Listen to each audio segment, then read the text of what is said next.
Thank you so much, Pastor Thank Joel. you, Joel. And welcome, everybody. We're so glad that you are here. And I know some of you want to be in multiple places at once. Some of us always want that ability to just be omnipresent in all the rooms. But the good news is we are recording. So this is being recorded and the other breakouts are being recorded. So we will share that. So if you're feeling like, oh, I had to choose, we're happy you landed in this room. But you will have a chance to also hear from the other breakouts. So that is wonderful. And welcome again, Edgardo. I'm so glad we can do this together. I'm just going to go through a quick overview of what we're going to do. And then I'll let him introduce himself a little bit more so you guys can get to know who you're hearing from. So we are going to start with introductions. Then we're going to talk about what is culture. If we're talking about cultural intelligence, first of all, what even is culture? And then why do we need to be culturally intelligent? And then we will go specifically into cultural intelligence and CQ capabilities. And then we'll talk about why this matters for the church, like the big C church. And then also why it matters for our church, Sanctus specifically. And then we'll have hopefully some time for next steps and Q&A. Pastor Joel is going to hopefully keep us on time. So nice. So go ahead. I would love for you to just tell us more about yourself, Edgardo. Good afternoon or good morning still. I'm Edgardo, and as you mentioned, I work for World Vision. I've been there for many years, 16 years more, I'm running. And I'm so happy to be here. This is my first time actually to speak in front of so many people here at Sanctus. We've been attending for a few years. I'll tell you more about our journey here. But so our session will be an hour long. We promise, I hope you will make it interesting for you guys. And We'll try. And so that's the agenda. And for my further introduction, I am actually born and raised in the Philippines. Yay. Philippines. No. So just to give you a little context, I am an accountant by profession, and I'm a CPA from the Philippines, and I left the Philippines at 23.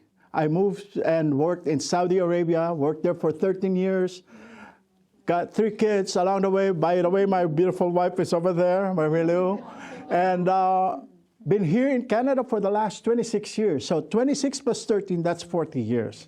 And I would not say I'm, authority in the subject, but I think I have something to share. Over the last 40 years that I've been away, I've seen a lot of different people. Like I worked at Saudi British Bank, and I report to an Indian guy, and our vice president is from UK, and I work with people from Bangladesh, Sri Lanka, Philippines, and name it. And then when I moved to Canada with my family, lo and behold, I thought that's it. And then I only to realize that when I was at CIBC Mellon, oh my gosh, multiply by 10. So and I've learned a lot through all these years, and I would like to share that with you. So so this is actually my family looking back 26 years ago, and this is us now. So so today I would like to share you some of these learnings. Awesome. Robin. And I'm just going to give you a very quick introduction. I am a Durham gal, so I was, grew up in Pickering. For those of you who are here from Pickering, I grew up in Pickering. And then I went to Ghana. I was supposed to go for a short time, and then it turned into a year, and then 2 years, and then 3 years, and then, somewhere along the line, I also fell in love and got married. So that was also unplanned. But I married somebody who was from Ghana, and I ended up living there for 7 years. And in that time when I was in Ghana, I was also supporting a lot of our staff across Africa. So I was working specifically in West Africa, but also supporting East Africa and Southern Africa. So I ended up having all kinds of interesting experiences with different African cultures. My husband himself, his parents are from 2 different tribes. He's fully Ghanaian, but both his parents are from different tribes. My dad is Greek and my mom has a British background. So we both come from all of these mixed cultures coming together. And I want to tell, first of all, an embarrassing story about myself, because who doesn't like to, embarrass yourself? I'm not going to hype myself up the way that I hyped up Pastor John. I'm going to tell you an embarrassing story about cultural intelligence. So when I first, yes, because we all have these mistakes, we all have these bloopers, and I think I'd rather us start on that foot of openness, because all of us are going to do those things. We probably all have done these things. Maybe you know you did it. Maybe you don't know that you did it. But as we are working, serving in a multicultural church, in a multicultural region, there will be cultural bloopers. So I'm going to share this embarrassing story. This is Tahiru. He's from northern Ghana. That's where I was working, and he was an agricultural extension agent. So I was working there in northern Ghana. He's amazing. So I was running a workshop with all of their staff. And so I had worked with the director. We had agreed, okay, the workshop is going to be on this day. We're going to start at 9 a.m. So we told all the staff we're going to start at 9 a.m. He put up posters all through the office, 9 a.m. He underlined the 9 o'clock a.m. We communicated over and over what we thought to all of the staff, that the workshop was going to start at 9. So I got there at 8:30 preparing, and Tahiru showed up around 8:45. So again, this is 15 minutes to the time. We're there, we're talking. Next thing you know, it's 9 o'clock, then it's 9:15, then it's 9:30, then it's 10 o'clock, and no other staff had appeared yet. Including all the leadership of the office and all kinds of interesting things like that. So we were there together chatting, talking, and there was somebody selling food. It's called Wache. So I was like, you know what, let me just buy him some food. So we sat together. I'm like, you were the first staff. You actually came on time. We're just going to eat together, talk together. Great. So eventually the workshop started around 10:30. Some of you who are Canadian, you're like, oh my gosh, it was an hour and a half late. But for some cultures, like, oh, that's not that bad, actually. If you said 9 at 10:30, that's not bad at all. So we start the workshop, it's going on, whatever. And then somebody has the audacity to raise their hand and ask if I was going to be providing lunch because they were getting hungry. And of course, this person was one of the people who came extremely late. And so I, at this point, obviously wasn't my best self and was already feeling frustrated. And I was like, well, you know what? Like, we're not taking a lunch break. We just started. How am I going to take a lunch break right now? And I'm like, you know, somebody in the room is not hungry. I'm like, Tahiru, why don't you tell them? Tell them how we already ate before this. So in front of everybody, I was trying to encourage him that because he came early, I've already fed him and we already had this nice meal together. And I thought, okay, this is a way of appreciating the person who came early. And perhaps shaming everybody else for coming late. Again, this is an embarrassing story about myself. When I was like brand new to Ghana a long time ago, I was a young person making lots of mistakes. Okay, so that happened and I thought, great, I have just made a point of honoring Tahiru by you came early and you got a meal, so you're not hungry. And even if other people are hungry, he's not gonna be hungry because he already had a meal. Great, we do the workshop, everything's fine. A few weeks later, I'm talking to him and he's just an outstanding person, just goes above and beyond. It's just amazing. And as we're talking, we have a good relationship. Eventually he says, he confided in me that what I did was so wrong. And I'm like, what do you mean? Like, I was trying to honor you. And he's like, in our culture, so this is Northern Ghana, this is Dagbani culture.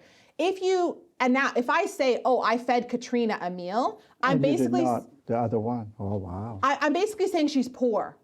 You're basically saying that person is impoverished. If you say, oh, I gave Dawn bread or I gave Dawn a meal, you're actually telling everybody that this person is extremely poor and they can't feed themselves. So I was trying to honor him for being on time, and actually it was a huge cultural blooper, and everybody in the room would have known that as well, and they would have all been mortified. Like, why is she telling us that she fed him? That's so embarrassing. That's like if you tell somebody like, oh, Dawn couldn't pay her bills, so I had to give her money and she's in a financial, like, you would never say that. You don't go around telling people that somebody is going through financial hardship. And so that is my horrible welcome to me realizing, and I thought, because growing up in Pickering, there is some diversity there, and I did have a lot of friends and people that I interacted with, but that was one of my first rude awakenings of many when I was living in Ghana, that, hey, actually there's a lot to learn culturally, and something that in this culture is a good thing might actually be a really horrible thing in a different culture. So we can't presume and make assumptions. And the key I also learned from that story is the relationship. If I didn't have relationship with him, I would have never known the blooper that I had just done, and maybe I would have repeated that in the future. But the fact that we worked together and he was able to be honest with me and say, hey, Robin, like, what you did wasn't okay, and that was actually like really offensive, to say that in front of the whole staff, that you had to feed me. So I love this story because we are all gonna make mistakes. And like I said, probably you have already made a mistake. Maybe when somebody was walking in the church and you welcomed them and you said something about their outfit, you may have already offended multiple people at Sanctus. I think the goal is for us to have these kind of open relationships where we can dialogue, where we can be in a position of learning, being willing to be wrong and admitting that, hey, I'm sorry, I didn't realize. And then having those open relationships where we can talk about, I know in your culture, maybe that's okay, but actually in my culture, this is what that means. Or if you do that hand gesture, this is what that means is actually offensive, so that we can all learn and do better together. Speaking of sharing embarrassing experiences, just as a qualifying statement, can I make one? I am planning to share 3 stories. Okay. And please, promise me it will just stay in this room, okay? And anyways, going to our topic, before we talk about even further, the topic, I just wanted to ask you guys, how many countries have you ever been to? Like 5 or less? More than, say, 10, 15 countries? Oh. Wow. More than 20 countries? Anybody? Wow. Sylvia, probably. Wait, do you know that because you are in Canada, you have not only traveled to 5, 15, 20, or 30 countries, but at least 100 countries? And you know why? Because this is such a diverse place. Even John mentioned earlier that this is one of the most diverse places in the world.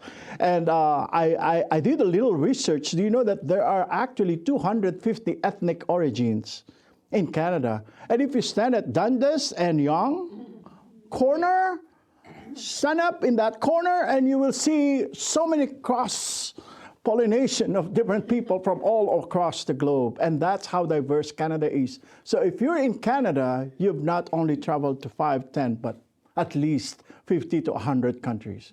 So that's a reality. Whether you like it or not, you've traveled across the globe. And this is actually a proof. By the way, I love numbers, and this is actually based, sorry, obvious, 2016 census. I know they have the recent number, 2021, but this is what I have basically filtered to the max. So in 2016 census, do you know that 7.5% or 22% of Canada's 34 million population at that time were actually reported foreign-born?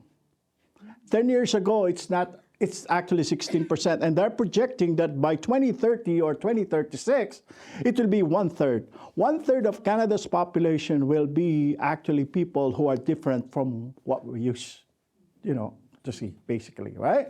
So, interestingly, 25% or 1 in every 4 of this 7.5 population is actually South Asian, and the rest, of course, Chinese, Black, and Filipinos and are rounded out the top 5. Yeah. And, I think I mentioned something about the language. 100 years ago, people speak English, and 80% of the people in Canada speak English and French. 100 years fast forward, 20% only speak English and French, 80% spoke, different languages from across the globe. So now that leads us to this interesting IQ, EQ, and CQ. Of course, we are born with IQ. Of course, it's debatable whether we have, sorry, my wife, I thought my wife is actually holding my cell phone, sorry. By the way, that's a cultural thing. That's a cultural thing. See, Filipino guys cannot live without their wives. By the way, we've been married for 36 years. So it's debatable whether you're born with high IQ or low IQ. Like, I will not go even further, but when we're born with IQ, of course, everybody knows that's, to test your intelligence, and then EQ. But anybody heard about CQ, or cultural intelligence? Okay, so what is cultural intelligence? So basically, and let me just jump in really quickly. So Sure. I think in the past, there was a time when people thought IQ was everything. Oh, yeah. People thought IQ was everything. So if you want to hire the right person for the job, the person with the highest IQ is going to be the best performer. But what we found over time in the 80s was that actually there was something missing that IQ wasn't capturing, and that was EQ. That was people's emotional intelligence. That was people's ability to relate with others. Because some people could be really brilliant and know a lot of things, but actually when you hire them in a job, they don't know how to relate to people. They don't know how to relate to conflict. They're not very empathetic. They're not good listeners. And so people started realizing that, hey, actually EQ is really important and we need to help people build their emotional intelligence. And so there's a really great book on emotional intelligence. And some people even say, I read an article recently that if you want to improve your cultural intelligence, actually one of the first steps is improving your emotional intelligence. Because if you're not emotionally intelligent, it's going to be really hard for you to become culturally intelligent. Sorry, go ahead. And by the way, this is totally off script. While John is talking just a few minutes ago, I don't know, it dawned on me, like, I always treasure that moment, when God speaks to you in private and, when you hear people speaking about something and you feel it, it's God's, right? I remember when John is talking about, being Jesus in this world and 10,000 people, like big dreams. But then God has prompted, and I'm preparing for this cultural intelligence session, right? Oh my gosh, if only these people outside Sanctus will see that we love each other in a manner that is cross-culturally accepting. Like, oh my gosh, this could possibly, I'm not saying that it is the solution, but I cried at the worship area because I felt it, we wanted to embrace people. We wanted to love, like, my in-laws are all non-Filipinos. Like, we have 3 kids, they're from all across. Like, if we only can show what this unconditional love is, patient, kind, right? So not self-serving. People will say, oh my gosh, something is different in Sanctus, right? And I know, people are not all of us are fully aware of this topic, right? We wanted to be culturally intelligent, but we don't know why, how, right? We wanted to embrace other people, but we don't know what is acceptable, what is not acceptable. So now that we're talking about this, oh my gosh, if we can only use this 1 hour to prepare ourselves for the biggest thing that Sanctus will actually see in the coming days, this is going to be amazing. Amen. Sorry, that's totally off script. Yeah. So what is culture? Maybe can you help? Yeah. I think I will, if you can help me with this one. Yes, so the missiologist Paul Hebert says that the more or less integrated systems of ideas, feelings, and values, and their associated patterns of learned behavior and products shared by a group who organize and regulate what they think, feel, and do. So now this is actually the biggest question of all. Why do we need to be culturally intelligent, aside, of course, from the fact that I just earlier mentioned, right? So we actually listed down a couple of reasons why we need to be culturally intelligent. So first of all, we just said here, so that we may all better care for, serve, and deepen relationship to those who are different from us. You see, we all know the greatest commandment, love God, love others, right? That's the, first and foremost rule. And then the second one is love your neighbor. But if we don't know who our neighbor is, if we don't even know how our neighbors think, what they appreciate, what they love, right? How can we show this love to our neighbor, right? So for us, it's good to be culturally intelligent so that we can express this love cross-culturally. Yeah. Yeah, and like with my story with Tahiru, I wanted to love him and I wanted to appreciate him, but I unknowingly was doing something that was insulting to him. So this is why we need to be more culturally intelligent so that we can actually love people in the way that they receive that as love. You may have your own intentions of loving your neighbor, but you need to know how to do it and the ways to do it.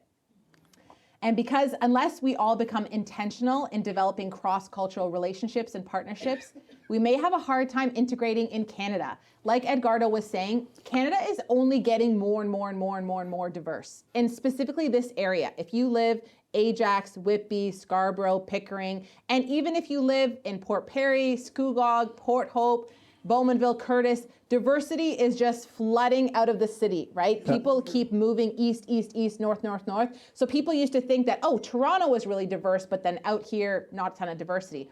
It's only getting more and more diverse. And we believe that God has placed Sanctus here specifically and sovereignly, right? It's not a mistake that Sanctus is where it is. We have these locations. And so we need to be intentional with these cross-cultural relationships because it's only going to be increasing.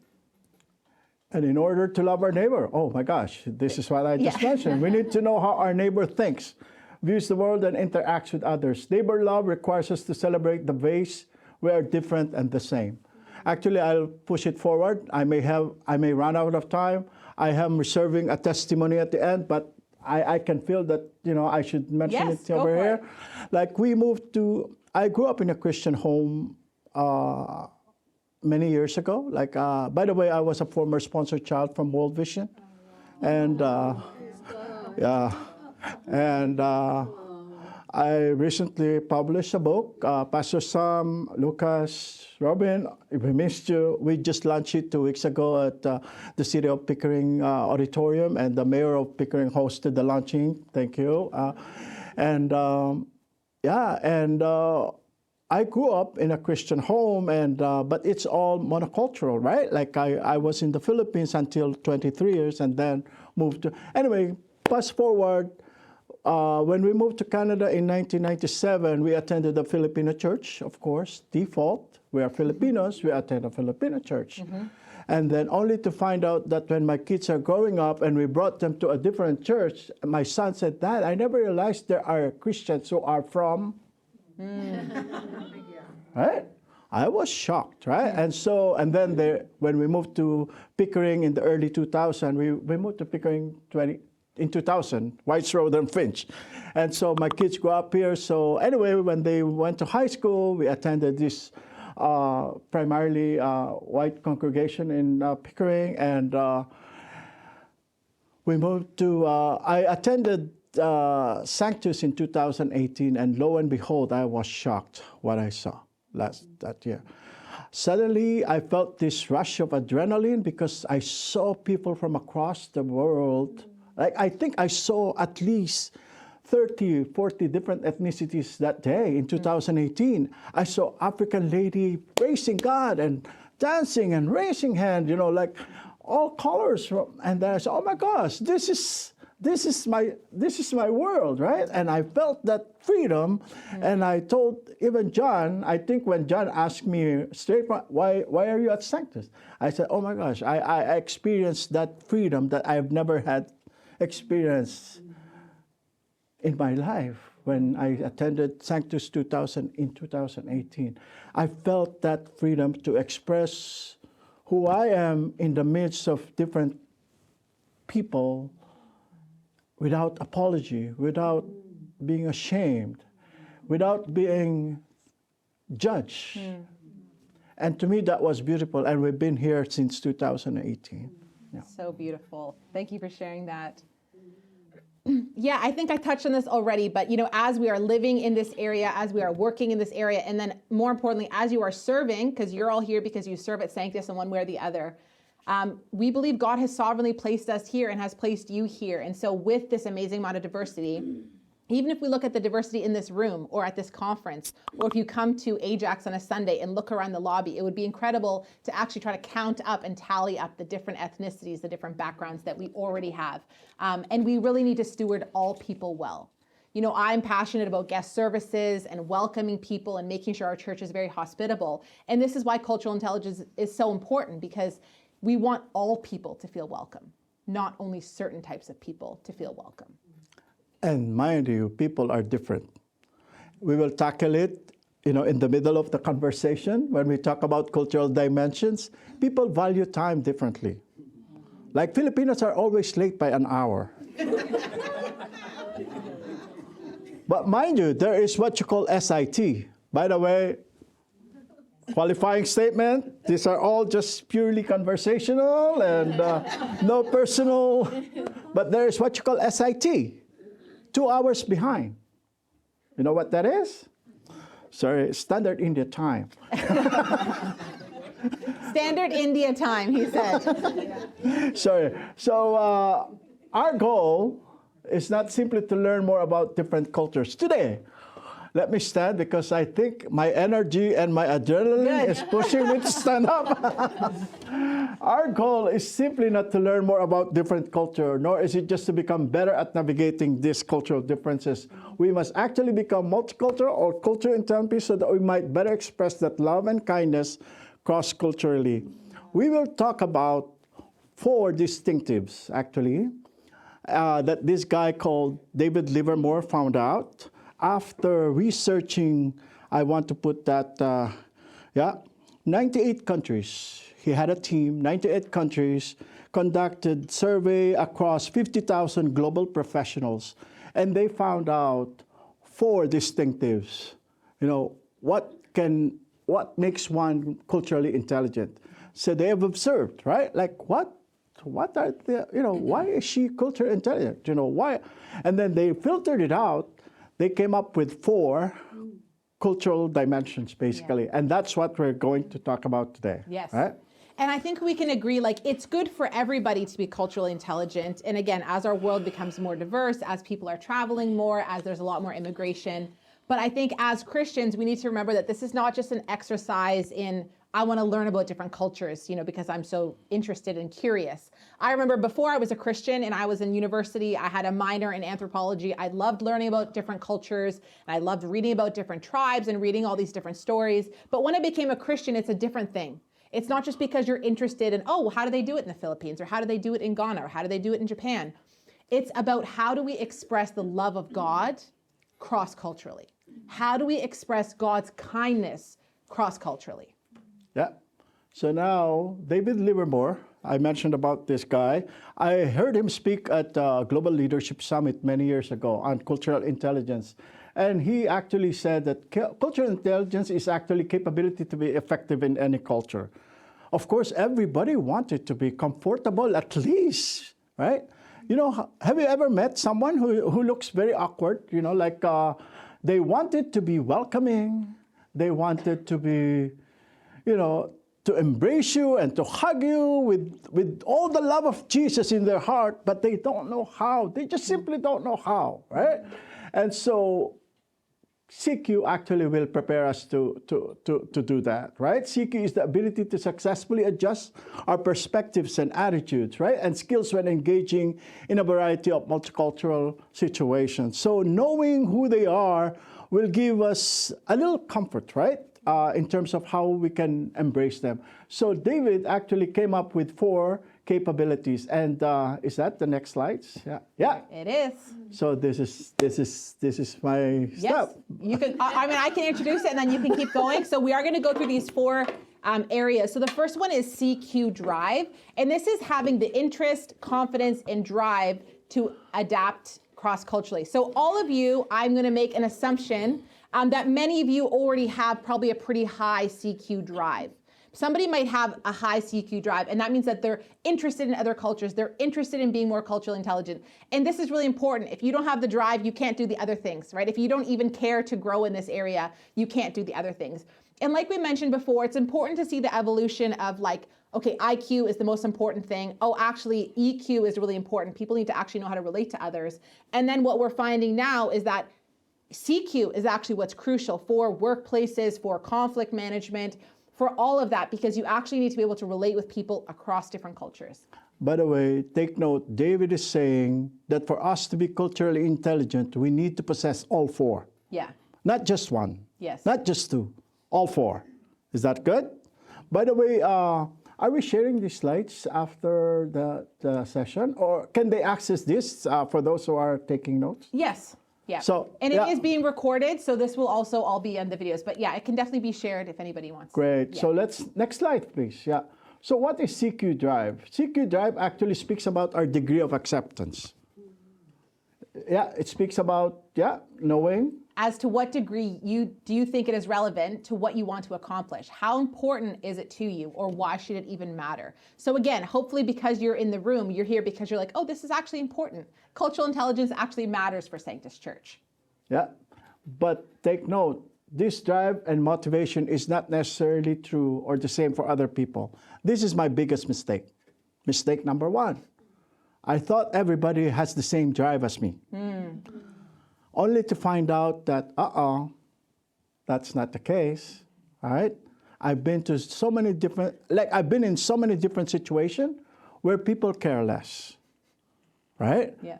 Now, to be culturally intelligent, we must at least desire to be one. Yeah. Like, how can you be culturally intelligent when you cannot even recognize or even, you know what I mean? Like, you need to want to be culturally intelligent, right?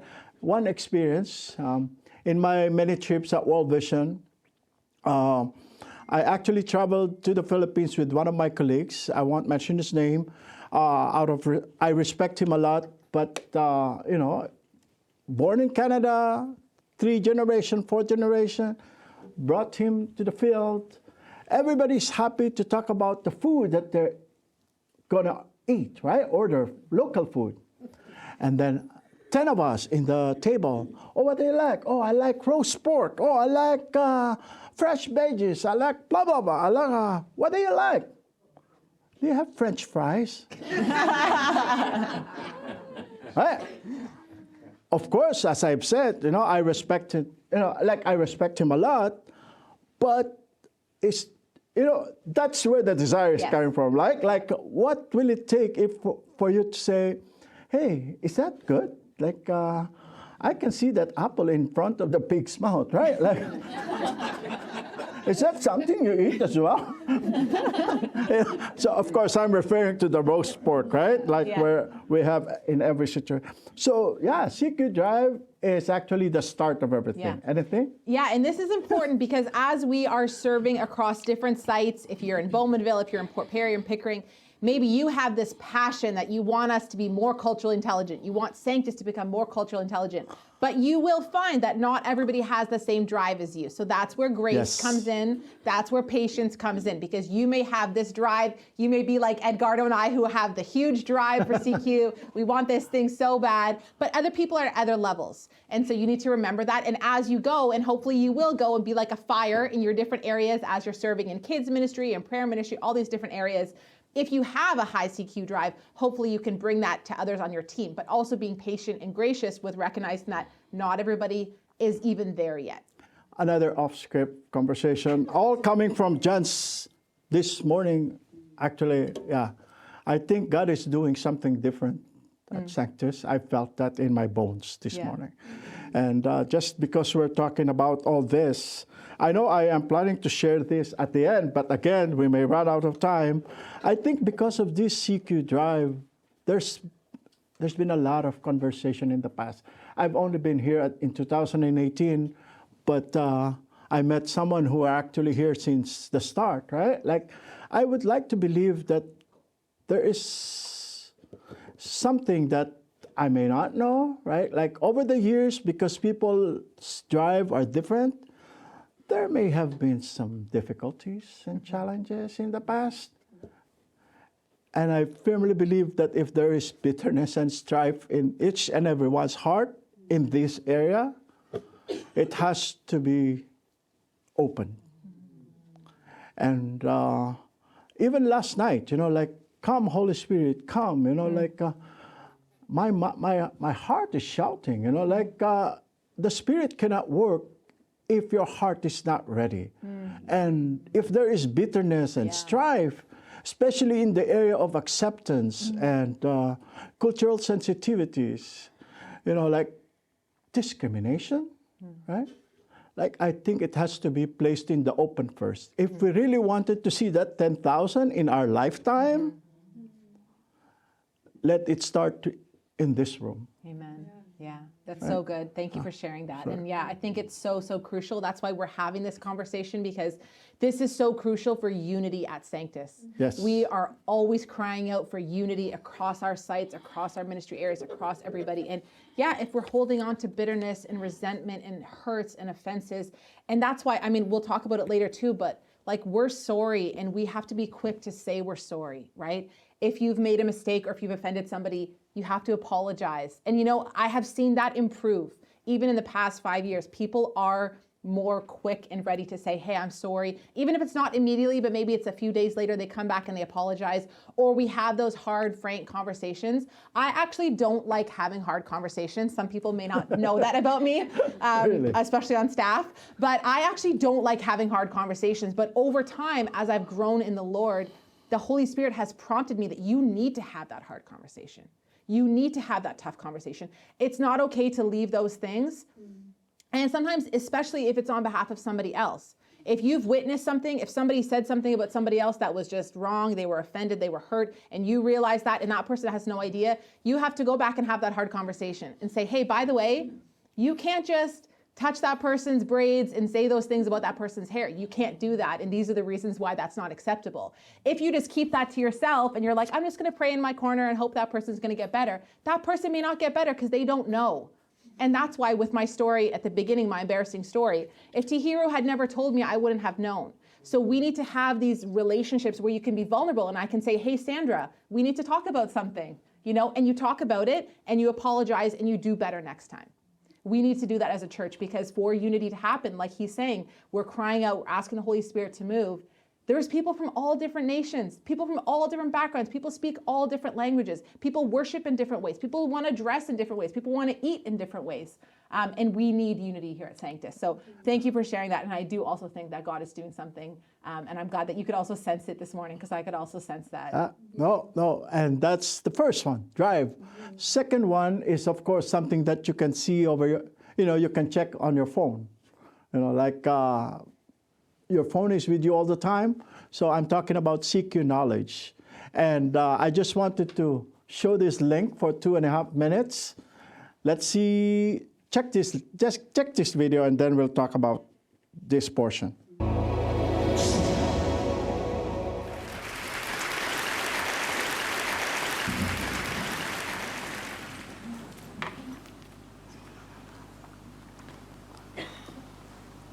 I'm going to take you around the world in 18 minutes. My base of operations is in the US, but let's start at the other end of the map, in Kyoto, Japan, where I was living with a Japanese family while I was doing part of my dissertational research 15 years ago. I knew even then that I would encounter cultural differences and misunderstandings, but they popped up when I least expected it. On my first day, I went to a restaurant and I ordered a cup of green tea with sugar. After a pause, the waiter said, "One does not put sugar in green tea." "I know," I said, "I'm aware of this custom, but I really like my tea sweet." In response, he gave me an even more courteous version of the same explanation. "One does not put sugar in green tea." "I understand," I said, "that the Japanese do not put sugar in their green tea, but I'd like to put some sugar in my green tea." One simple but brilliant trick to heat your home in 90 seconds and save thousands of dollars on your heating bill this. Surprised by my insistence, the waiter he took up the issue with the manager. Pretty soon, a lengthy discussion ensued, and finally the manager came over to me and said, "I am very sorry, we do not have sugar." Well, since I couldn't have my tea the way I wanted it, I ordered a cup of coffee, which the waiter brought over promptly. Resting on the saucer were 2 packets of sugar. My failure to procure myself a cup of sweet green tea was not due to a simple misunderstanding. This was due to a fundamental difference in our ideas about choice. From my American perspective, when a paying customer makes a reasonable request based on her preferences, she has every right to have that request met. The American way, to quote Burger King, is to have it your way because, as Starbucks says, happiness is in your choices. But from the Japanese perspective, it's their duty to protect those who don't know any better.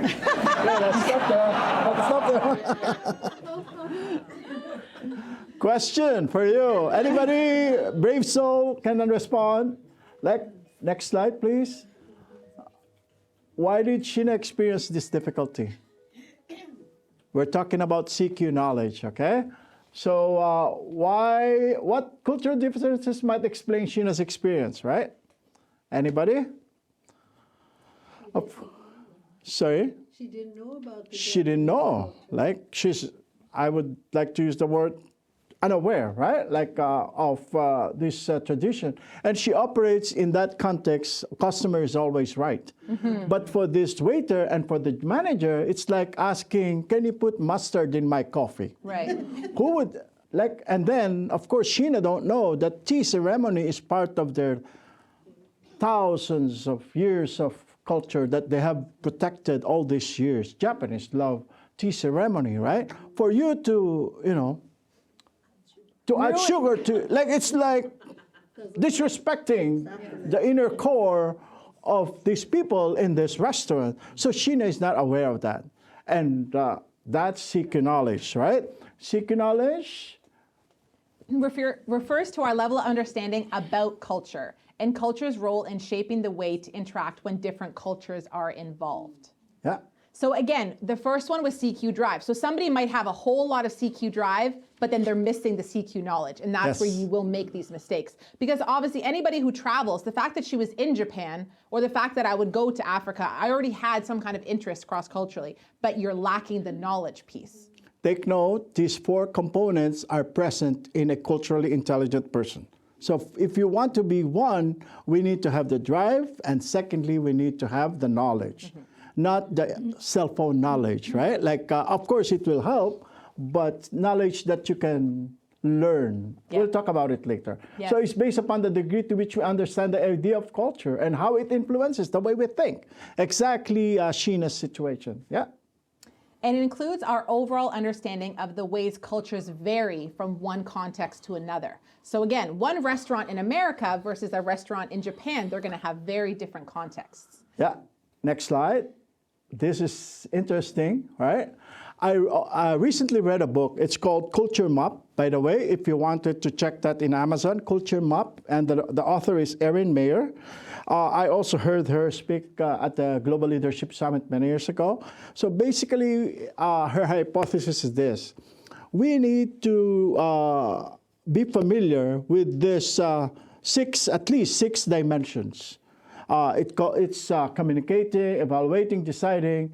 We need to see where we sit in this continuum, say 1 to 10. Right. For example, Filipinos, we are very indirect.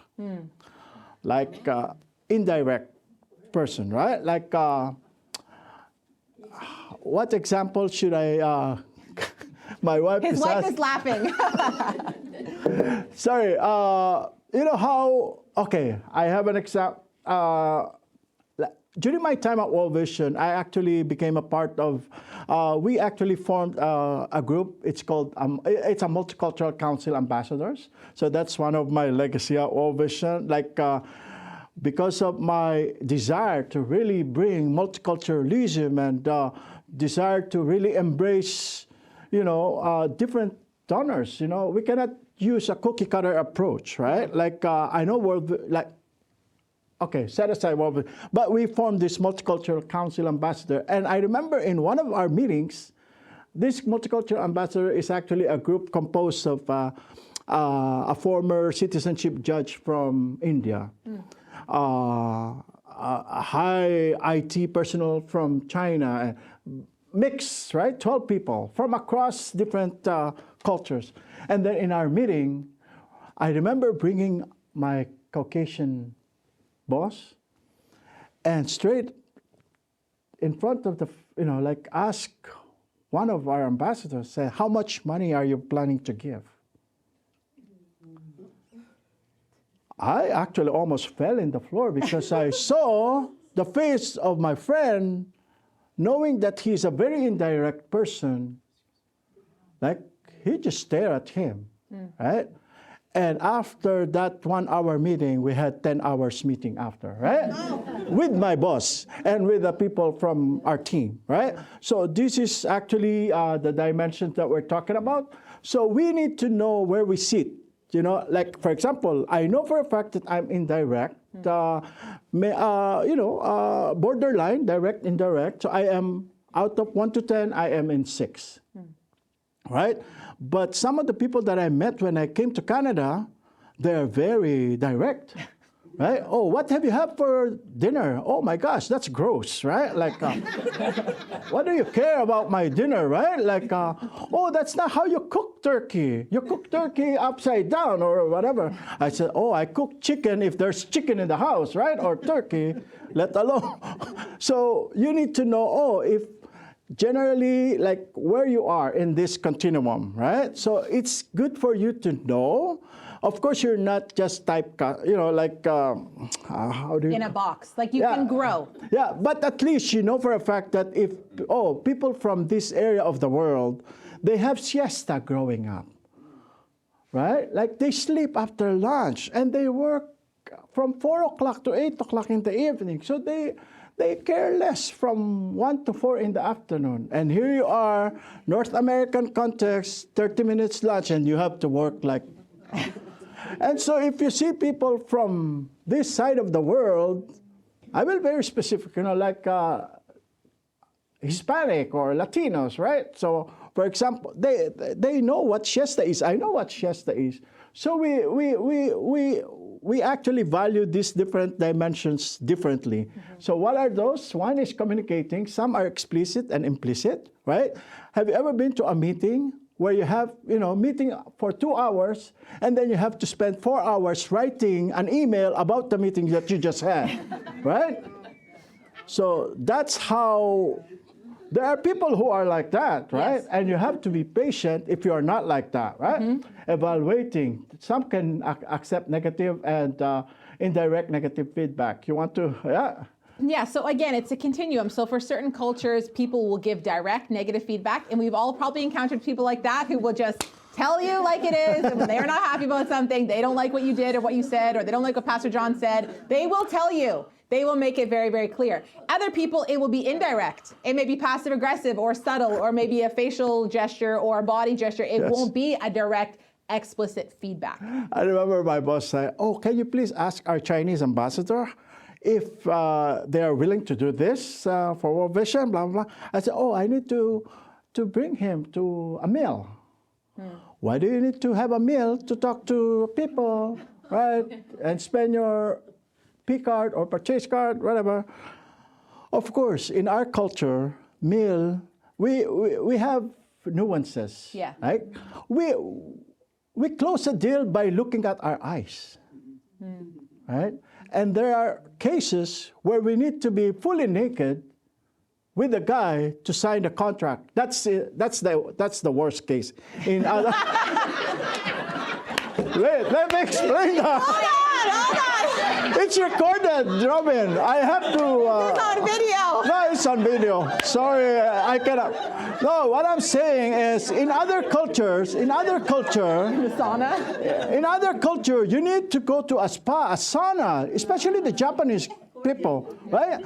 Don't talk to me about signing a contract on our first meeting. Just tell me what you got, right? Like food or whatever. And then, yeah, I think you know what I'm talking about. Right? Yes.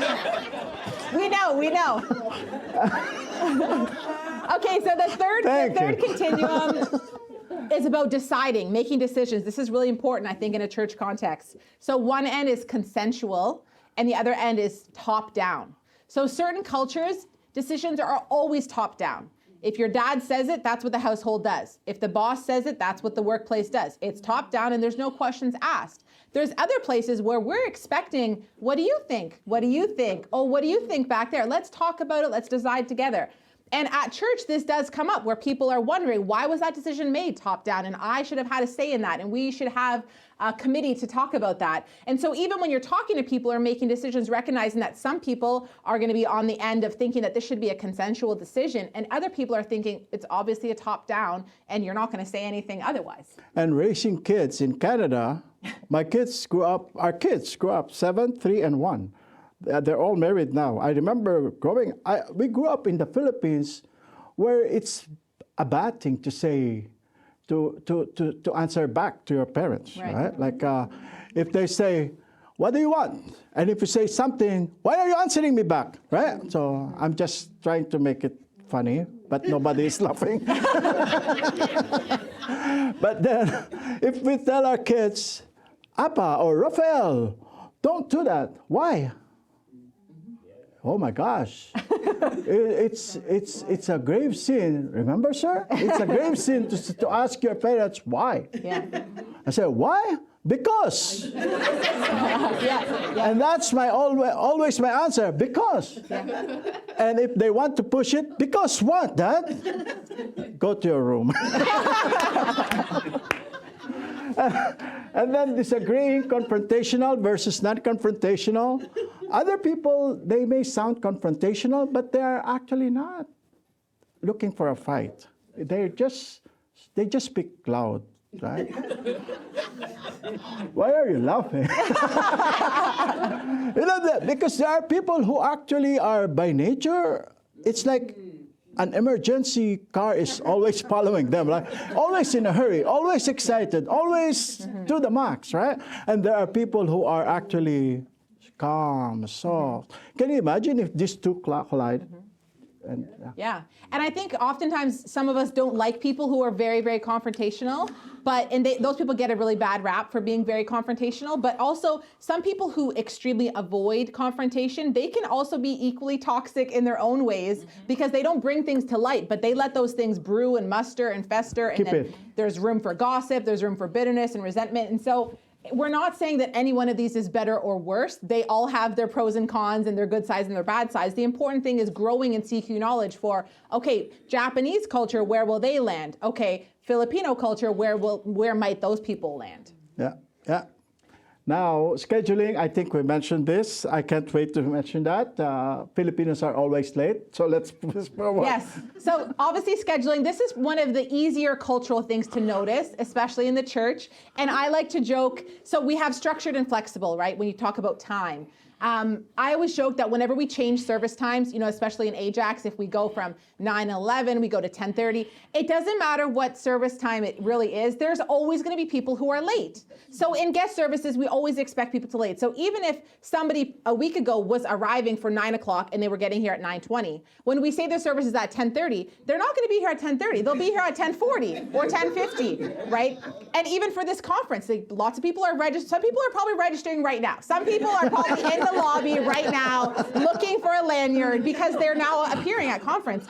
And so for North American culture, we're very structured. And when we say the meeting's at 9 o'clock, we mean 9 o'clock. We mean actually 8:59. You should already be there and prepared and ready. But for other cultures, other things are more flexible. And I definitely found this in West Africa. We also have a similar expression that you had, GMT. They called it Ghana Man time. Which is, if something's 9 o'clock, you don't really appear till 10:20. Like, why would you bother? But I found one of the beautiful things was somebody was late for a meeting one time in Ghana, and I was wondering what had happened, but they had actually stopped to help somebody, and somebody's goat had gone out, and they went. And so certain things, whereas from a North American perspective, it's like, sorry, I gotta go. I gotta get to my meeting on time. But in the Ghanaian culture, if a need arises, if somebody is sick, if somebody needs help, if you need to stop and help somebody, you'll do that. It's not more important to get to your meeting on time. That can wait. But if something emerges, you gotta deal with that. You gotta help that, which will cause you to be late, perhaps, in somebody else's eyes. So definitely as a church, we see that there are differences. Some people come in, they never get to see worship at Sanctus. they come in and they think the host is welcoming them for the first time. They didn't even know that we had worship. They think that worship is just at the end of service because they always miss the first 15 minutes of worship. Wow. Next slide before we... So basically, CQ Drive answers the question to what degree you are interested in or motivated to learn about other cultures. CQ Knowledge answers the question to what degree do you understand similarities and differences between cultures based on a big, broad picture. Guess what the third component is? CQ Strategy answers the question, to what degree do you understand how the Japanese and Americans typically behave, but not behaving like this guy? Hopefully there won't be another ad, but I apologize in advance because, He's a pioneer in the fashion industry. Creator.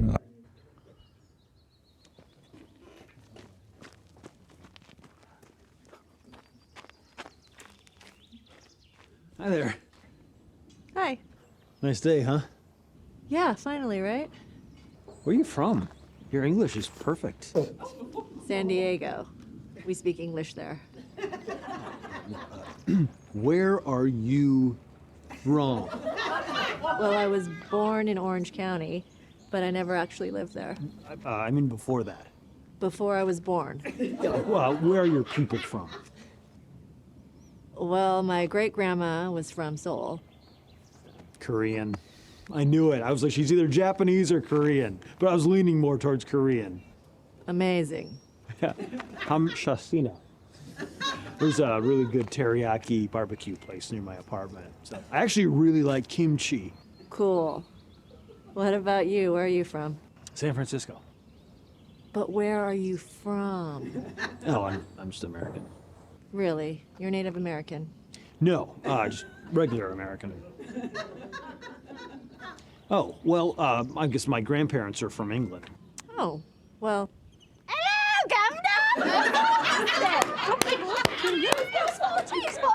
Double, toil trouble.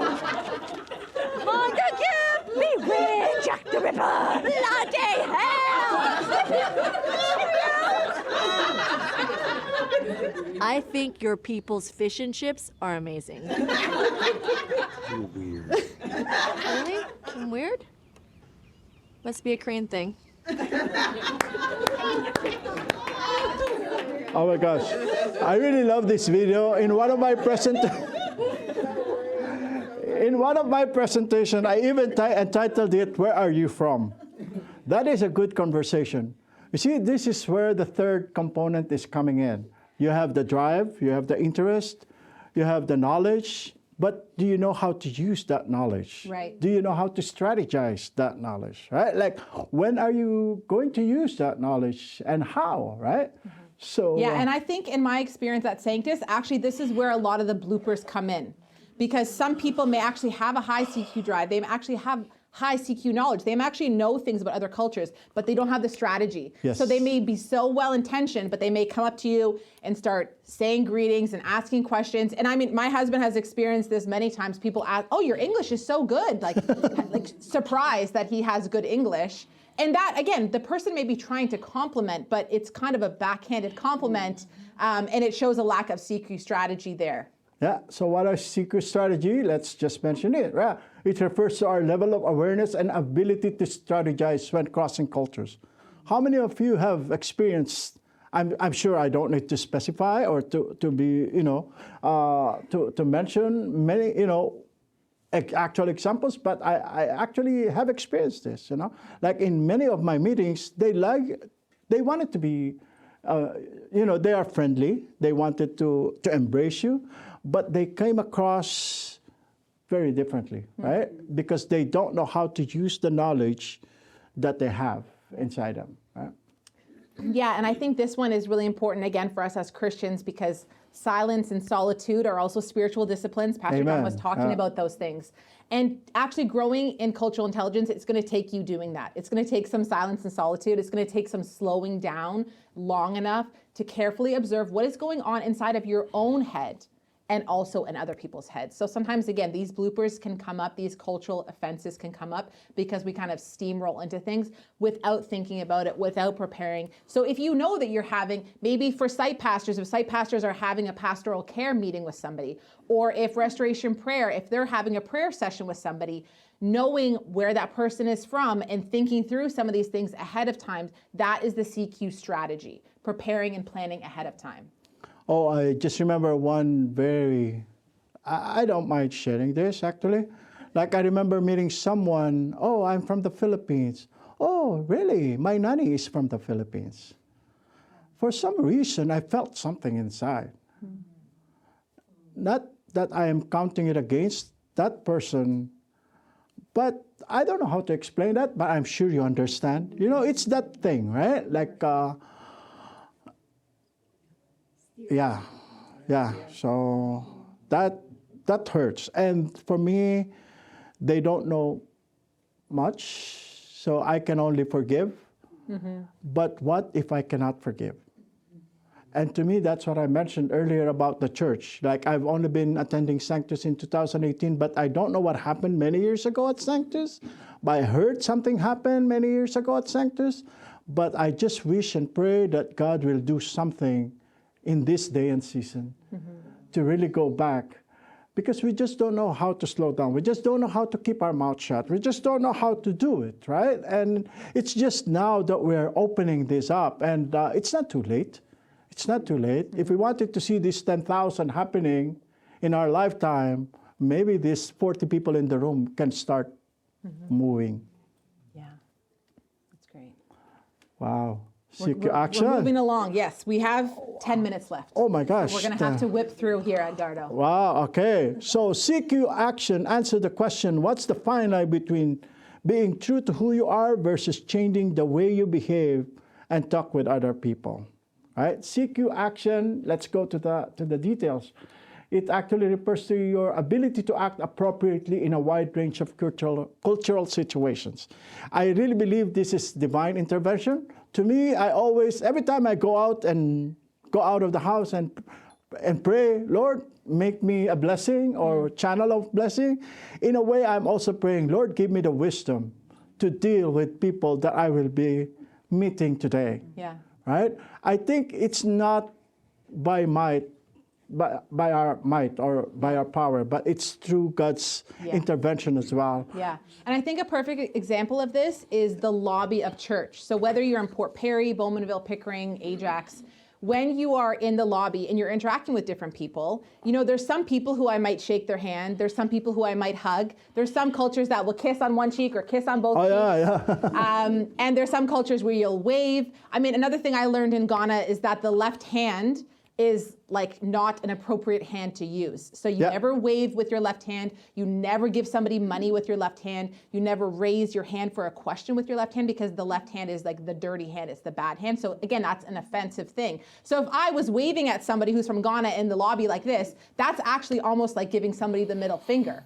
But so I have to know, and it's funny because even though I'm, you know, so in Ghana for a long time, I had to learn not to use my left hand, because my brother's left-handed, so growing up, I ended up using my left a lot as well.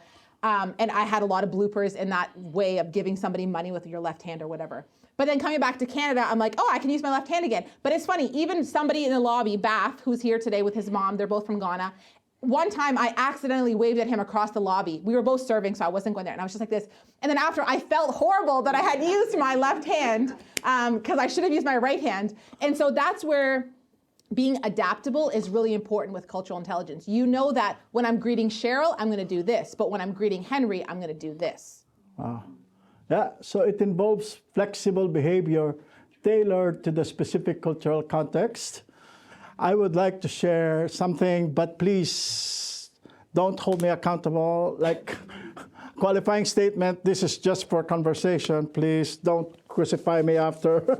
Okay, so basically, in terms of CQ action involving flexible behavior, I remember growing up, you know, kids are small, so we always go to different places. So we went to this place called Wasaga Beach. In fact, I call it Wasaga, but my kids corrected me. Anyway, so they always call us Fab Dad, right? Like fresh off the boat dad, because of my. No, they mention it very dearly naman. So, yeah. So one day, you know, they're still small. I got lost. You know, like I'm the only driver at that time, and I'm so pissed off. And Raphael is so like they're all playing Rodalie at the back of the car.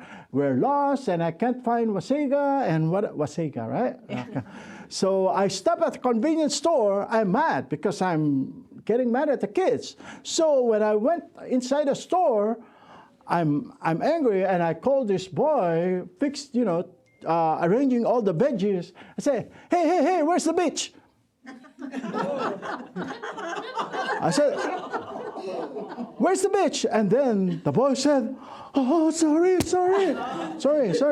And I said, what have I done, right? Like, and then I mentioned it to the kids at the back of, like, oh my gosh, I am talking to the kids, and he ran. Why? What did you say? I said, so where's the bitch? Dad, that's so bad.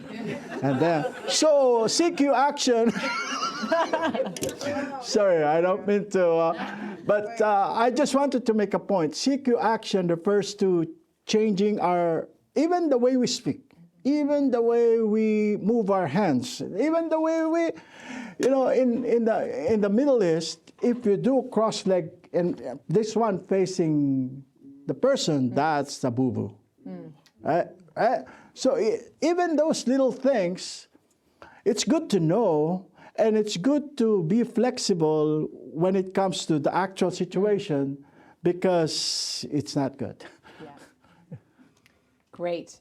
Okay, I'm going to keep pressing through this, Edgardo, because of our time challenge. Sure. Okay, yeah, if you want to go through this quickly, sure. And then I'll so hop I into just the church. thought, Robin, this is a good thing. Why don't we put analogy? CQ drive is like the heart. Let us be genuine and authentic.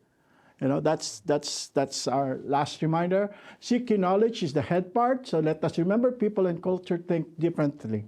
And then CQ strategy, the hands, let us always be prepared for cross-cultural interactions. You never know. That's why you have to pray before leaving the house, right? Not just for traveling mercy, but for all cross-cultural interactions. Yeah. I think it's safe to do that, right?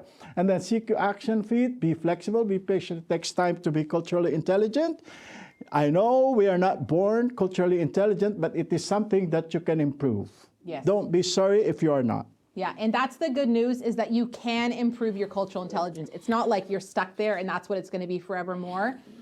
You can actually improve, and we hope that we all will continue to improve. I'm going to shift us over to the ministry side of things. Why are we talking about this in a church? Some people might be thinking, oh, isn't this like a liberal sociological conversation? Why are we talking about this at Sanctus? So I want to talk about why this matters for you if you serve at Sanctus. So most of you are on serving teams at Sanctus. It should change the way you serve at Sanctus in a few different ways. One of the ways is that it should help you to serve with a posture of curiosity and grace. So being curious about other people and curious about how different cultures do things, but also that posture of grace. When people do step on each other's toes, which is inevitable, this is going to keep happening. It's going to keep happening in our lobbies. It's going to keep happening in our church, because we have all these different cultures together. But we need to serve with a place of grace. We also need to apologize, forgive, and adapt regularly. So I would love to see our church just multiply the amount that we apologize and just say sorry for things and just learn. Be in a place, repentance and confession, these are Christian things. These are not sociological things. This is what the Lord wants of us, to actually confess when we do something wrong, repent, and actually turn away and do something different. And that will require us to adapt regularly. So you can't just stick in your habits. Oh no, I'm always gonna wave at everybody like this, or I'm always gonna give every person a hug in the lobby. No, you can't do that. You're going to have to adapt. Even if you're a hugger, like my daughter goes around, I'm a hugger. Not everybody is a hugger. Not everybody wants a hug. So you have to adapt to that. And I also want to say, like Edgardo mentioned earlier, as a staff, as somebody who's on staff at Sanctus, I want to say that we are sorry. I am sorry. If somebody has never apologized to you, if you have been offended, if you have been hurt, if something has happened that was wrong, I am sorry, and we need to do better. And that's why we're here. That's why this is part of Serve Conference. There was millions of topics we could have had breakout sessions on, and this is one of our core topics because this matters. So we are sorry, and we acknowledge as Sanctus Church, we need to do better, and we are committed to doing better. And I am hoping that you, if you serve at Sanctus, no matter where you serve, that you are going to be committed to growing your own cultural intelligence, because when you know better, you have to do better. And lastly, praying for our church. This is not lastly of the slides. This is just lastly on this point here. We need to continue praying for our church, praying for our teams to be a welcoming, safe space for people of all nations. All nations. So when you're serving in worship, when you're serving in production, when you're serving in kids, praying this over your serving teams. Praying this, we have 2 minutes left, praying this before you serve, that you are going to be used by God to make this a safe space for people of all nations. And also we need to pray for our church for healing for past hurts. People who have been hurt before, praying that the Holy Spirit is going to heal those hurts. I'm going to whip through these things because we are out of time, unfortunately, but this does matter for the church. These are some points. You can take a screenshot. Why does this matter for the church? And I mean the Big C church. I'm going to fly through this super fast. Diversity was intentional. God is our creator. He could have made us all the same. But just like all of us in the room, we look different. We're different heights. Our faces are different. Even every zebra looks different. When we look at zebras, we think they all have the same black and white stripes, but they're all different. Our God, in his creation, created diversity. He made us all different. And there are verses to back up everything here. I don't have time to read them. Diversity is here to stay. If you look in Revelations, there are going to be people in heaven. We're going to see people of all tribes, tongues, nations. Those things aren't going to go away.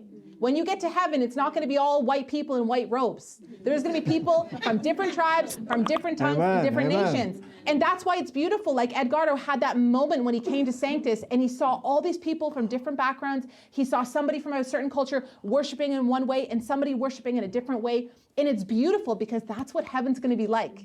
When we get to heaven, there's going to be diversity, and that's what's beautiful.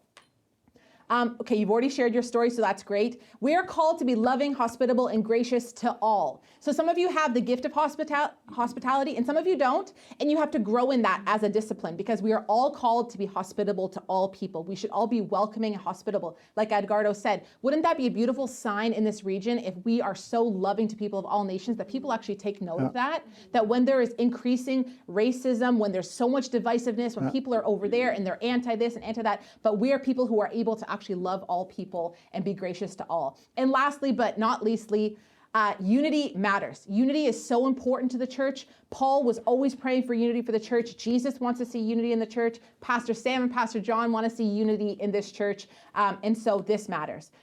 And then lastly, I thought that was lastly, in the body of Christ, every part matters. So we are talking a lot about spiritual gifts and convergence this weekend. Whether you're the elbow or you're the knee or you're the ear, every body part in God's body of Christ, it all matters. And there's scripture for that as well. Now, I'm going super fast. I know we're over time. I apologize. Why does this matter for Sanctus Church? So I went over why does this matter for the Big C Church. Now for our church specifically, we have an updated mission statement. This is so huge. This year, we updated our mission and vision statement. Our mission statement as a church now says to glorify God by reaching and enabling people of all ages and nations to become fully devoted followers of Jesus Christ. What I've underlined are the changes we made to the vision and mission. So we have acknowledged that it's not just about people of all ages, but it's also people of all nations to become fully devoted followers. So if we want to help people of all nations become fully devoted followers, we're going to have to know how to interact differently with people. And then our vision, like he's touched on, is to become a missional church of 10,000, meeting the physical, emotional, and spiritual needs of people in Jesus' name. If we're going to become a church of 10,000, I can promise you that 10,000 is not going to be 10,000 white people. It's going to be 10,000 in a whole lot of different backgrounds in that 10,000. And if we're going to be a missional church, if we're going to actually grow into becoming a missional church, we're going to have more CQ knowledge, understanding how different cultures operate, and have CQ strategy, and then have the actual CQ action to reach those people for Jesus. And like we said before, this part of Canada is only getting more and more diverse. So we're not going back in time. We're only going forward from here. It's only going to keep getting more and more diverse. Yeah, so to be culturally intelligent, you need to have a drive. You need to have the knowledge. You need to learn how to strategize and use that knowledge. And you need to go out. Action. Yes. Right? And for extra reading, we have this book from David Livermore, Cultural Intelligence, Improving Your CQ. David Livermore, Leading with Cultural Intelligence. So start with this one. And I'm really positive. My gut feel says Sanctus will be different after today. Amen. And you are all leaders. So if you look at that, like leading with cultural intelligence, oh, I'm not a manager, I'm not a boss, I'm not a pastor. You are a leader. If you serve at Sanctus, you're in a position of leadership. Even if you're serving coffee on a Sunday, that is a position of leadership. So learning how to lead with cultural intelligence is going to be so huge. And for recommended reading, I also put the Bible on there. The Bible is also always good recommended reading for everything, but also specifically, this whole presentation could have just been scriptural about cultural intelligence, but we did want to go into those 4 capabilities.